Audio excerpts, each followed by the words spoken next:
Bonjour et bienvenue dans cet épisode de Récif Captif où on va parler électricité.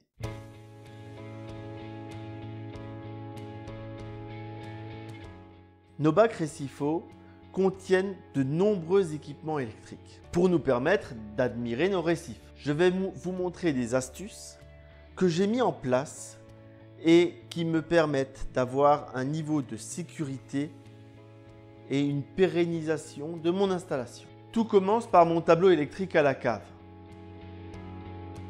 J'ai un différentiel HPI. C'est un différentiel un peu plus cher que le différentiel A ou AC. Il va mieux accepter des changements fréquents de consommation pouvant être générés par les pompes. J'ai aussi un parafoudre de ligne pour que mon aquarium ne soit pas soumis à la foudre. Arrive maintenant l'installation à proprement parler à côté de mon bac. J'ai une multiprise qui est en hauteur. Je ne laisse jamais une multiprise au sol pour éviter qu'en cas de débordement ou d'éclaboussure, il y ait de l'eau qui vienne faire disjoncter mon installation. J'utilise aussi un panel de DJ que vous avez peut-être certainement déjà vu dans d'autres de mes vidéos, mais je vais vous mettre une petite photo aussi. Et ce panel de DJ, j'ai mis une petite étiquette pour que je sache chaque interrupteur, ce qu'il commande, et donc par un simple interrupteur, je vais pouvoir allumer ou éteindre les différents équipements de mon aquarium. Certains font la même chose avec des automates et des relais, des prises pilotées. L'essentiel ici, c'est de se faciliter la vie. Si vous préférez avoir un automate, avec donc une programmation et ainsi de suite, faites-le. Moi, j'avais envie de quelque chose de simple et qui puisse être facilement utilisé par ma femme, donc je suis parti sur le panel de DJ. Parlons maintenant de la sécurité.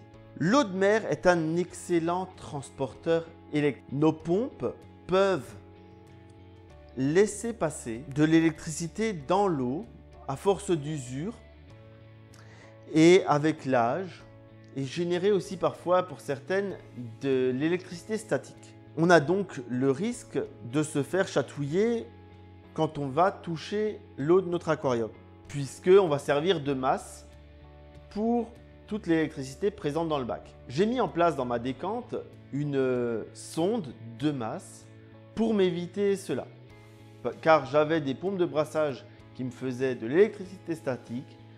Et à force de chatouille, à un moment, on va dire ça franchement c'est gonflant. Donc j'ai mis en place cette masse et depuis je n'ai plus aucun souci. Entre nous, j'en ai aussi profité pour changer de pompe de brassage. En France, la durée moyenne d'une coupure de courant est de 97 minutes. Une telle durée n'est pas en soi dramatique pour notre aquarium, c'est une moyenne. Ça veut dire que certaines peuvent être beaucoup plus longues. Pour protéger mes coraux des coupures de courant, j'ai mis une de mes pompes de brassage, donc j'en ai mis une et pas deux pour pouvoir tenir plus longtemps, sur un onduleur pour PC de 600 VA. Je l'ai démonté pour vous montrer que c'est quelque chose de tout ce qu'il y a de plus standard pour un PC avec des prises françaises. Cet onduleur me permet de tenir 3h30. Grâce à cette sécurité, je suis sûr que dans la majorité des coupures de courant, j'aurai toujours du brassage. Comme je ne suis pas un grand spécialiste de l'électricité, ce n'est pas mon métier, et que je ne veux pas non plus aller dans des choses trop compliquées parce que ce n'est pas le but de cette chaîne, je vais me contenter de vous donner quelques conseils. Dans la mesure du possible, utilisez des pompes à basse tension.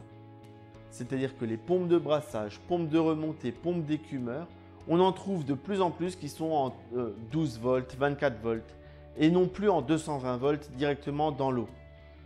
Ça réduit la douleur de la chatouille s'il y a une. Vérifiez régulièrement lors de vos maintenances les câbles qui sont dans l'eau, car l'eau de mer a tendance à venir durcir les câbles et à la moindre alerte, à la moindre fissure dans le câble, changez.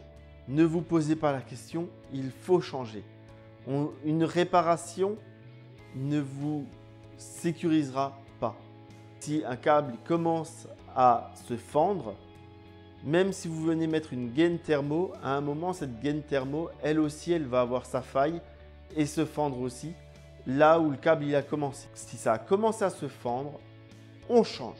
C'est pas grave, oui, c'est de l'argent, mais je préfère changer un matériel à 100 ou 200 euros plutôt que devoir acheter une caisse en bois pour m'allonger dedans. Le dernier conseil, mais c'est peut-être le plus important, reliez vos bacs à la terre. Ça ne coûte rien de mettre une sonde carbone ou une sonde titane dans l'aquarium et venir la relier à la terre. Comme ça, même en cas de défaillance d'un matériel, vous êtes protégé. J'espère que cela vous a plu. Vous avez appris certaines choses sur l'électricité dans un aquarium récifal. Je vous dis à bientôt pour de nouveaux épisodes de Récif Captif. Et en attendant, prenez soin de vos bacs, partagez cette vidéo, posez vos questions, je serai ravi d'y répondre. À bientôt pour un nouvel épisode de Récif Captif.